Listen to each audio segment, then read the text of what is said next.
Welcome back to the Michigan Business Beat on the Michigan Business Network. I'm Chris Holman, and we're in one of our studios downtown. And fortunate to have the CEO of the Lansing Regional International Airport. There you go. Rolls right off the tongue, you know. And I've been saying it for how many years now? It's probably 5 or 6 years. Right. Well, Yeah. you've been a part of the Capital Region Airport Authority Board for many years, and Some we people missed say your too leadership. long, No, actually.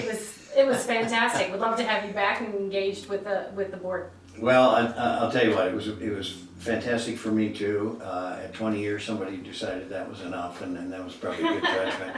Let's talk about the airport and how it's going right now. You have international flights now that are kind of winding down, right? That's correct. So our international Apple vacation flights, 3 to Cancun, 2 to Punta Cana weekly.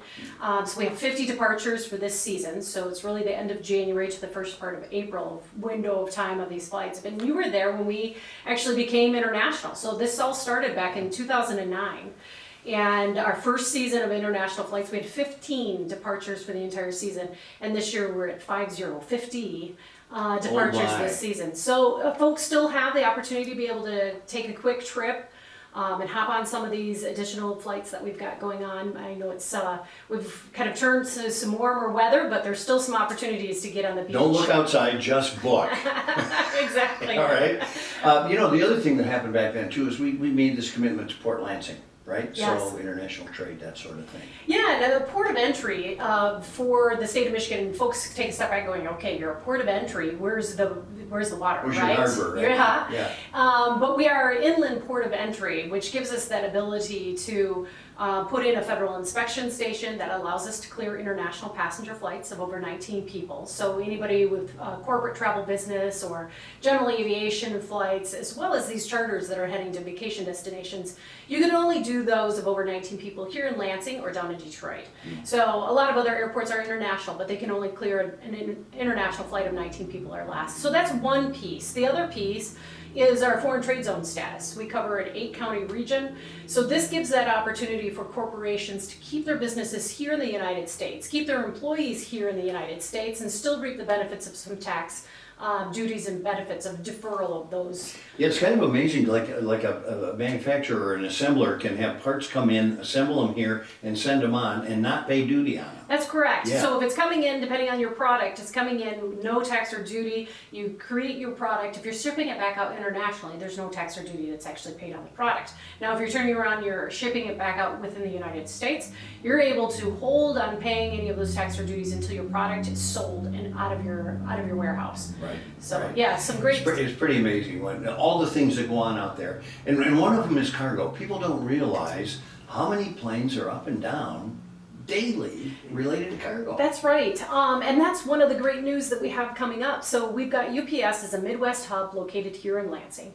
So you've got their operation as well as the feeder services that are going around the state, neighboring states, bringing products in. So all of us showing home at the end of the day with our boxes at the door, many of those actually shipped through Lansing. But the exciting news that we had last week, which was our advancement or extension to our existing cargo ramp funding, came through in the federal government. So this funding, the $8.183 million. I'm sorry, again? Yeah, $8.183 million in federal funding will support the development, the expansion of our cargo ramps by 63%. Wow. So if you look at the peak time, end of fourth quarter, first part of first quarter, the ramp space that we currently have for cargo is pretty much maxed out.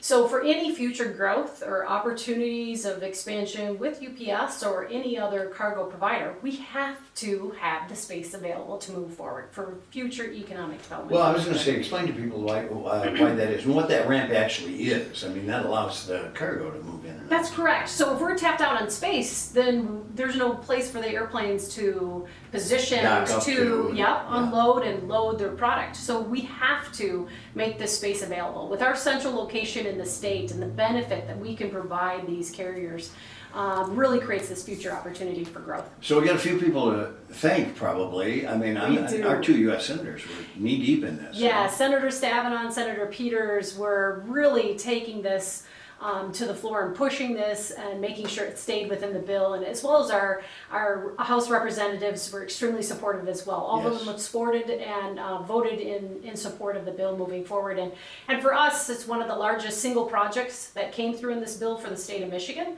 and it's the third largest bill that came across for airports throughout the United States. Well, you know, I was going to say that it's sometimes that peer group comparison that makes you look so much better. I mean, the amount of money we got was almost disproportionate to our size, but obviously somebody pushed for this thing and showed the need. Yes. Well, and that's the thing. We're building on the foundation Yeah. of the services that we can make available here in the capital region. Yeah. And both of our senators and representatives felt the need to support it.